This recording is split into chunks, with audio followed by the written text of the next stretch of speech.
Best ആയിട്ടുള്ള relationship advice എന്ന് പറയുന്നത്, നമ്മൾ ഫോണിലൂടെ ഫൈറ്റ് ചെയ്യുന്ന സമയത്ത് ഓപ്പോസിറ്റ് നിൽക്കുന്ന പാർട്ട്ണറുടെ ഫേസ് നമ്മൾ കാണുന്നില്ല, അവരുടെ ശബ്ദം നമ്മൾ കേൾക്കുന്നില്ല, അതുപോലെ തന്നെ അവർക്ക് എത്രത്തോളം ഫീൽ ആയിട്ടുണ്ട്, ഹേർട്ട് ആയിട്ടുണ്ട് എന്നുള്ളതൊന്നും നമുക്ക് മനസ്സിലാക്കാനായിട്ട് പറ്റില്ല. നമുക്ക് ഇമോഷൻസ് വരുന്ന സമയത്ത്, നമ്മൾ ഭയങ്കരമായിട്ട് ദേഷ്യം ഉണ്ടാകുന്ന സമയത്ത് ബ്രെയിൻ വളരെ ഫാസ്റ്റ് ആയിട്ടായിരിക്കും പ്രവർത്തിക്കുന്നുണ്ടാവുക.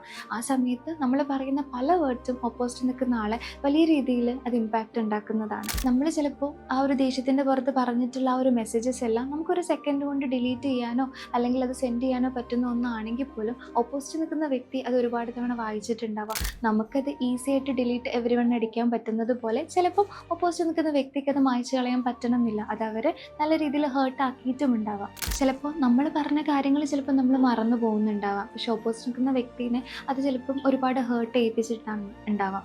അവരുടെ ഒരു മുഖം നമ്മൾ കണ്ടിരുന്നെങ്കിലോ അല്ലെങ്കിൽ അത് നേരിട്ടായിരുന്നെങ്കിലോ ചിലപ്പോൾ നമ്മൾ ആ വേർഡ്സോ അല്ലെങ്കിൽ ആ രീതിയിലുള്ള സംസാരങ്ങളോ ഉണ്ടായെന്ന് വരില്ല.